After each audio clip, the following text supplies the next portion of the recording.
Hello বন্ধুরা, এখন আমি জি5-এ আসা দ্য সিগনেচার বলে সিনেমাটা রিভিউ করতে চলেছি, যেখানে লিড রোলে আছে হলো অনুপম খের। এছাড়া অন্যান্য 500 চরিত্রে আছে, যেমন আনু কাপুর রয়েছে, রণবীর শোরে রয়েছে, মহিমা চৌধুরী রয়েছে এবং আরও অন্যান্য আর্টিস্টরা রয়েছে এই সিনেমাটার মধ্যে। গল্পই ছোটো করে বলি, অনুপম খের তার রিটায়ারমেন্ট লাইফটা সে তার ওয়াইফের সাথে কাটাতে যাচ্ছে এবং তারা একটা ফরেন ট্রিপ করছে, বাট তার ওয়াইফ ওই যাওয়ার সময় ওই এয়ারপোর্টে অসুস্থ হয়ে যাচ্ছে এবং সে ভালো রকমই একটা অসুস্থ হচ্ছে। এবার সে তার ওয়াইফের ট্রিটমেন্ট করতে গিয়ে তাকে কী ফেস করতে হচ্ছে, কারণ সে একজন মিডল ক্লাস ম্যান, অনেক সঞ্চয় করে আস্তে আস্তে রিটায়ারমেন্ট লাইফটা এনজয় করার জন্য পয়সা জমিয়েছে এবং তার ওয়াইফের ট্রিটমেন্টের পেছনে তার সমস্ত বাকি সেভিংস সব কিছু বেরিয়ে যাচ্ছে। এবার সে কি তার ওয়াইফকে বাঁচিয়ে ফিরতে পারবে, কারণ তার প্রত্যেক দিনের কস্ট প্রায় লাখের কাছাকাছি চলে যাচ্ছে। সেই মুহূর্তে তার একটা সইয়ের প্রয়োজন, কারণ পরিস্থিতি এমন একটা জায়গায় পৌঁছেছে যেন আপনারা কনসেন্ট ফর্মে যেরকমভাবে সাইন করে থাকেন ওরম টাইপেরই একটা সইয়ের প্রয়োজন। সেই সইটা কতটা গুরুত্বপূর্ণ এবং তাতে কী ইম্প্যাক্ট পড়বে এই দুটো মানুষের লাইফে, কারণ তার বউ অলরেডি কোমায় চলে গেছে। এই সইয়ে গুরুত্বপূর্ণ কী, তার কী রেজাল্ট আসে এবং শেষে কি তার ওয়াইফ সুস্থ হয়ে ওঠে এবং অনুপমকে তার জন্য কী লড়াই করে। এর থেকে বেশি জানতে হলে জি5-এ গিয়ে 1 ঘন্টা 36 কি 37 মিনিটে এই সিনেমাটা আপনাকে দেখতে হবে। যদি আমাকে জিজ্ঞেস করেন সিনেমাটা কেমন হলো, আমি বলবো সিনেমাটা একবার দেখুন, অন্তত অনুপমকে পারফরমেন্সের জন্য দেখুন।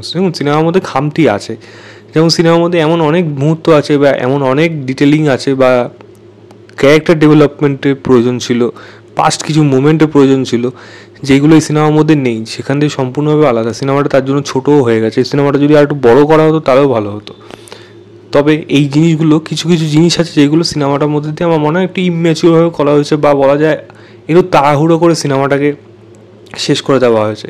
রণবীর শোরের ক্যারেক্টারটা খুব ইম্পর্টেন্ট একটা ক্যারেক্টার, কিন্তু খুব ভালো একটা পারফর্ম করার জায়গা ছিল, যেটুকু জায়গা ছিল ভালো করেছে, বাট তাকে সিনেমার মধ্যে সেরকমভাবে ইউজ করা হয়নি। আনু কাপুরের সাইডটাও সেরকমই, খুবই অল্প পরিসরে এসছে। মহিমা চৌধুরী ক্যারেক্টারটা এক্সটেন্ডেড ক্যামিও টাইপই এসছে, কিন্তু তারও একটা গুরুত্বপূর্ণ দিক আছে, কিন্তু সেটা যথেষ্ট জায়গা পায়নি। এবং অনুপম খের ওয়াইফের যে পাঠ করেছে নিনাজ, তার পারফরমেন্স, তার যে জায়গাটা আছে তার তো ম্যাক্সিমাম জায়গায় নেই বলতে গেলে।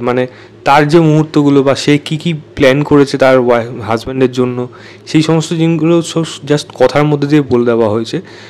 ভিডিও ফুটেজ বা ভিজুয়াল প্রেজেন্টেশন সেই জিনিসগুলো নেই। আমার মনে হয় সেইগুলো থাকলে এই কাজটা অনেকটা বেটার হতো।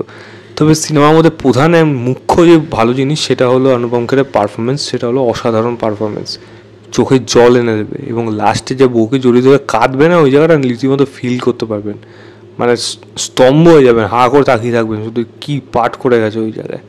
এছাড়া অনুপম খের তারই রোল পুরোপুরিটা ম্যাক্সিমাম ভালো। ছোটো রোলে রণবীর শোরে ভালো ছিল, আনু কাপুর ঠিকঠাক লেগেছে।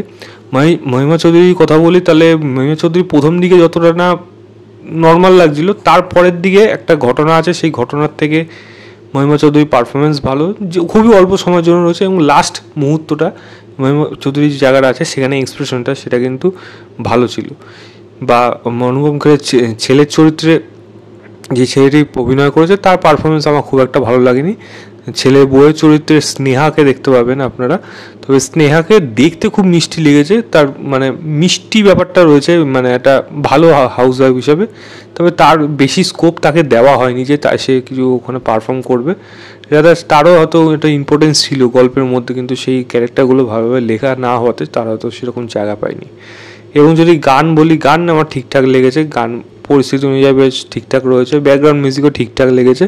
মেকিং ওয়াইজ একটা মিক্স ফিলিং রয়েছে, খুব বড় বাজেট তো সিনেমা না এটা, তো সেই অনুযায়ী ঠিকঠাক রয়েছে। এবং ক্লাইম্যাক্সে যে জায়গাটা রয়েছে এবং সেখানে যে বার্তাটা দিতে চেয়েছে মেকার্স, সেই বার্তাটা কিন্তু বেশ গম্ভীর বা বলা যায় খুবই ভারী একটা বার্তা। তো সেই বার্তাটা কিন্তু ডেফিনেটলি আমার জন্য বেশ ভালো রকমভাবে ওয়ার্ক করেছে এবং সেই দিকটা সত্যি ইমোশনাল ছিল, সেটা কিন্তু আপনার কিন্তু ইমোশন করতে পারবে।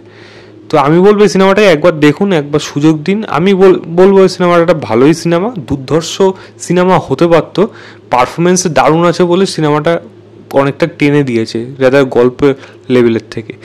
তো আমি বলবো এই সিনেমাটা একবার অন্তত চান্স দেওয়া উচিত আপনারা। আমি সিনেমাটাকে 3.25 দেবো আউট অফ 5 বলবো। জি5-এ যান, গিয়ে দেখুন, দেখে জানাবেন আপনাদের কেমন লাগলো। তো এই ছিল আমার ওভারঅল রিভিউ দ্য সিগনেচার বলে সিনেমাটা একটা মারাঠি সিনেমার রিমেক অনুমতি বলে।